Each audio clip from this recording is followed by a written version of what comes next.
Mizmor LeDavid, Adonai Roi Lo Exar, Bino Desha Yarbitzeni, Amei Menuchot Yancheleni.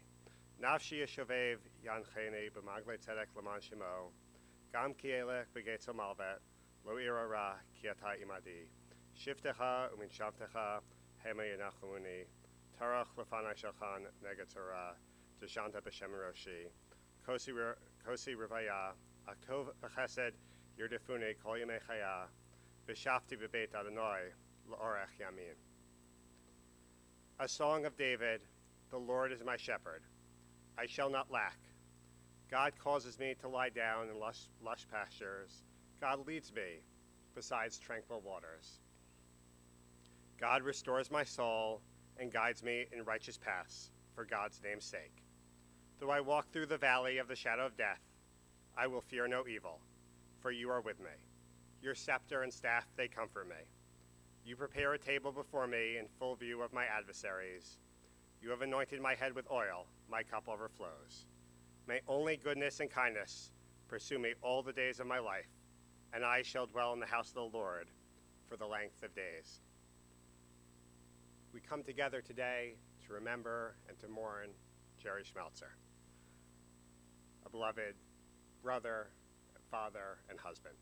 I was fortunate to spend time with Jerry and get to know him over this past year, my first year in Cleveland.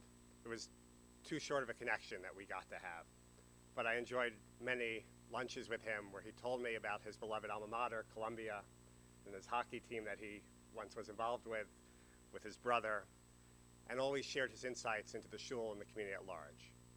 He was someone who understood, a unique type of person, who understood that if you benefited from an institution, you had to give back to it as well.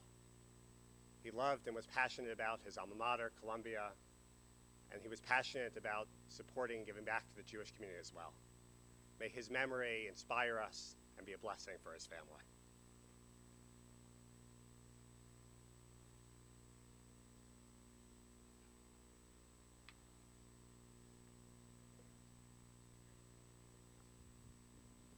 Our Bible teaches, Kerachem aval banim richam Adonai al yire'av. As a father has compassion for his children, God has compassion for those who are faithful. God knows how we are fashioned, but God also remembers that we are but dust. Our days are like grass. We flourish as the flowers of the field, and then a wind passes over us, and we are no more. But God's compassion is everlasting to those that are faithful, like our beloved Jerry. God's kindness to children's children, to all those who are faithful, endures age after age, unchanging. Every single year we read the Torah and rejoice upon its end, even though the final section of the Torah tells us of the death of beloved Moses. Upon its completion, we always joyously return to its beginning. We start to read the Torah from its opening. Judaism teaches that our lives are like a book. Our actions and words are recorded. Jerry, of course, was a journalist at heart. He certainly recorded much in his time. This week, Jerry's story was finished, so fast and sudden. And yet we each can continue to write the chapters that lay unfinished, as we each carry Jerry's love of life, his devotion to his family, the Jewish community, and the larger Cleveland community. The rabbis imagine Moses crying while writing the final chapters of the Torah telling of his death. And so it is for us today. Though Jerry's book is sealed with our tears, we must rejoice, for we now have the opportunity to share his book from the beginning. Jerry has returned home in peace, but he leaves behind so many in mourning. His beloved wife of 50 years, you Sharon, the apples of his eye and the diamond in his crown, his son Joe and daughter Randy, his brother Larry and Lynn, and Sharon's siblings, Julie, Larry, Kathy, Joe, and Danny, and the extended Schmelzer and Shermer families. Jerry now joins his parents of blessed memory, Elaine and Joseph, and his brother Raymond in their eternal home in heaven. Jerry was kind, he was sweet, he was generous, always with a smile on his face. He was motivated, driven to the causes which he held most dear, to his family, to his synagogue, to the Jewish community, and his hometown of Cleveland. working tirelessly to improve each and every one of these communities, to rebuild the downtown, to create a lasting legacy and future for his synagogue. Jerry was engaging in conversation. He didn't just talk, he asked questions, good ones, and he remembered everything. Food was an essential part of Jerry's life, as was sports, movies, and television. He enjoyed that new theater room that you just built onto the house. Jerry loved to laugh. He loved the Catskills and Jewish humor. He loved the stage. If you pulled out a microphone and a speaker, he would hold court. Jerry was so smart, so reasoned, he had a knack for negotiations. If he liked you, you were the luckiest person in the world. If he didn't like you, you never had a chance. He was pretty black and white, not so gray. Jerry was an avid reader. He read 3 newspapers a day. He never liked to throw one away. He was a collector. Born at Mount Sinai Hospital, he grew up in Cleveland on East 125th Street, attending Chesterfield Elementary. The family owned a dry cleaning business. And then the family moved to Coventry Road, and Jerry went through the Heights schools, graduating from Heights High. He was the reunion chairman for the class of '56, was honored to be named to Heights High's Distinguished Alumni Hall of Fame. Jerry graduated from Columbia both with an undergrad degree and a master's in journalism, beginning his career as a disc jockey and news broadcaster in smaller radio markets in northern Colorado and Battle Creek, Michigan. Jerry returned home when his father was ill and began a job as the assistant public relations manager for our beloved Cleveland Indians. Jerry often changed careers because he kept exploring all the things that he loved to do. Jerry began his teaching career as founding professor at the newly opened Tri-C, heading up the journalism department. He loved teaching because he could share his knowledge with others. Later, Jerry would teach for more than 20 years as an adjunct professor at Ursuline. He also taught at St. Ed's, the first Jewish teacher at the school. And he was getting wooed by the bishop and the Catholic diocese to work for them. But Jerry had another calling after his stint with the Indians. The Schmelzer brothers got into the sports business, as Rabbi Levitt mentioned, putting in a bid to buy the Boston Celtics. In talking with Red Auerbach, Jerry asked Red what his father did, and Red Auerbach said he was a CPA. And then Jerry asked if his dad did the books for the Celtics. And Red responded, why would he do that? He wasn't an accountant, he was a CPA, cleaning, pressing, alterations, just like Jerry's father, a dry cleaner. It so happened that the Schmelzer brothers' bid was accepted, but a story broke out in the Boston newspapers that they had plans to move the team to Cleveland, which was not true. At the same time, another investor came and found out what their accepted bid number was and outbid them. The deal fell through, so the boys turned to hockey, founding the Columbus Checkers, the IHL hockey affiliate of the Chicago Blackhawks. Jerry was team GM and president. It was not always as glamorous as it sounded.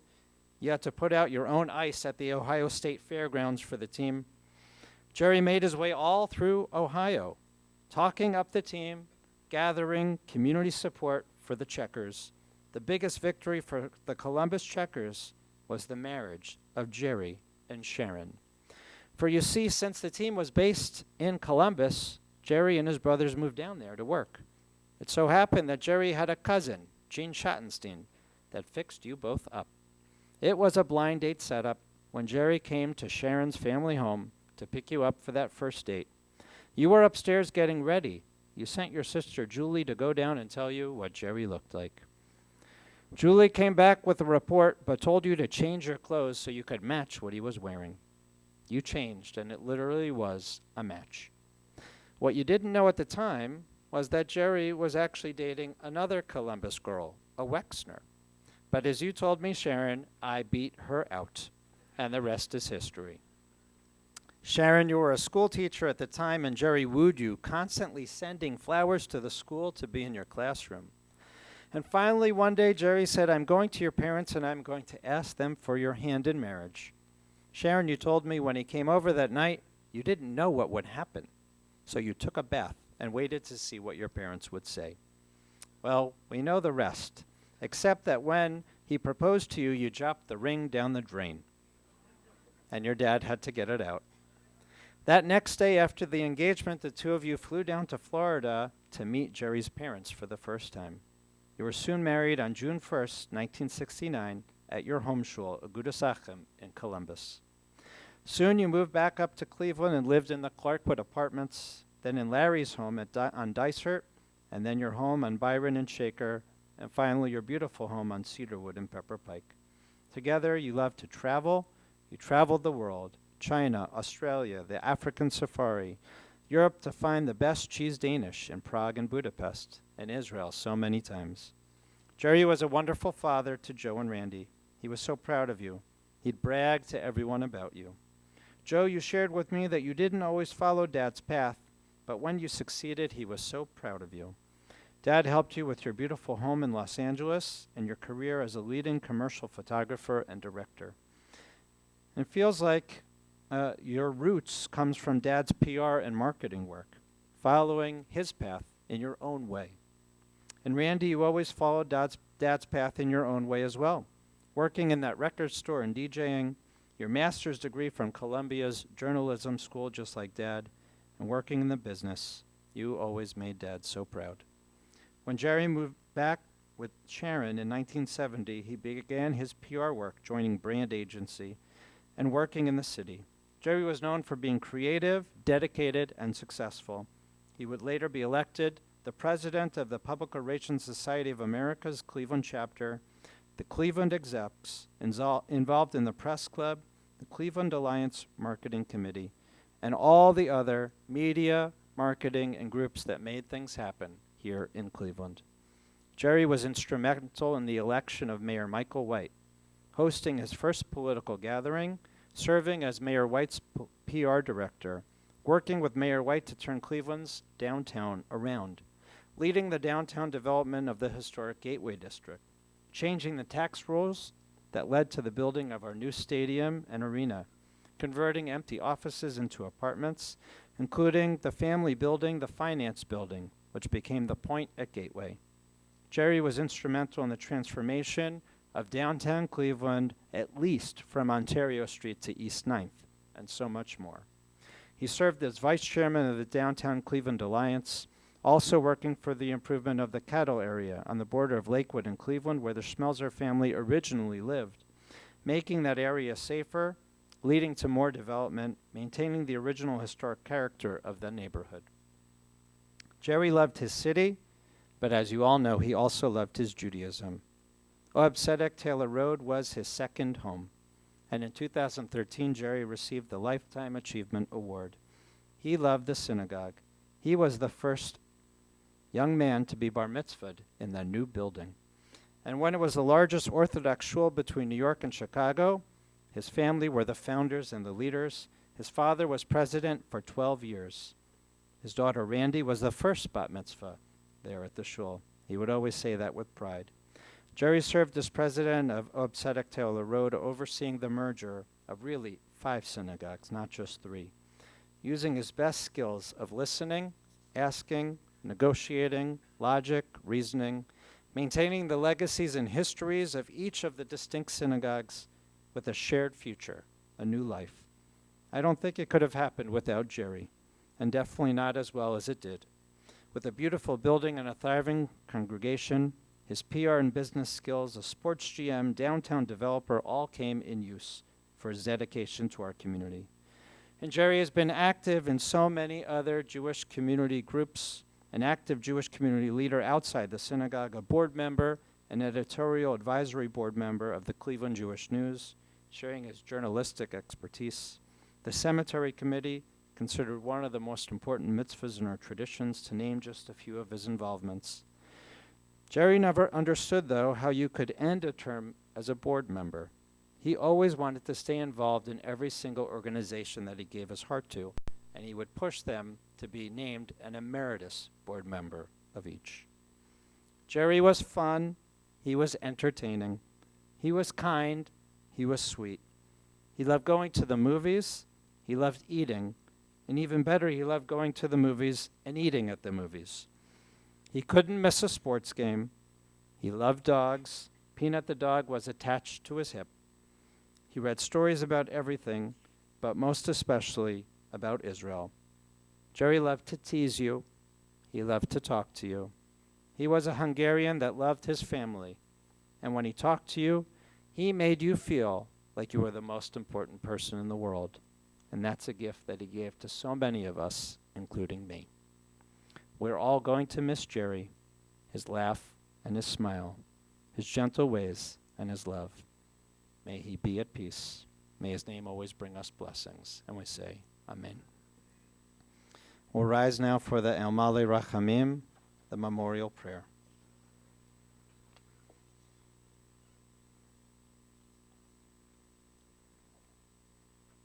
El Male Rachamim, Shochen Bamromim, Amatzeh Menucha Nechona, Tachat Kanfei HaShechina, Bemalot Kiroshim Utorim, Kezoraki Amasirim, Et Nishmat, Yaakov Siben Adonyahu, Shalach Leolamo, Began Eden Temenuchato, Annal Barachamim, Asirei Besedek Nevekali Olamim, Utzor Betzorchaim Et Nishmato, Adonai Onachalato, V'yonok B'Shalom Al Mishkavo, V'namar Amen.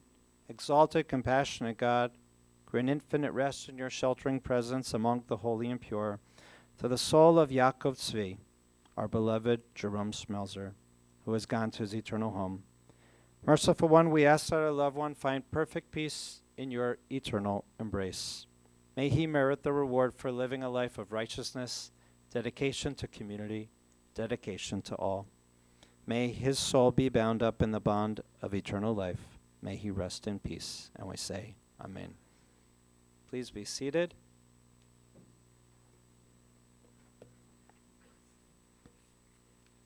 Following this service, interment will continue at Beit Olam Cemetery at the corner of Richmond and Chagrin. And then family will receive friends at the home 2566 Cedarwood in Pepper Pike. Immediately following the burial, they'll be sitting today until 8:30 p.m. And then Wednesday and Thursday 2 to 4 and 7 to 9. Friday 1 to 3. And then Sunday 2 to 4. We'll be having evening minions with Mincha and Mariv, the afternoon and evening service at 7 p.m. Tonight, Tuesday, Wednesday, and Thursday. May the all-loving and compassionate God bring each and every one of you comfort. And may bring Jerry peace. May his memories remain in all of our hearts forever. May he continue to inspire us, continue to teach us, and continue to lead us in all the ways and all the gifts that he has given to us. Amen.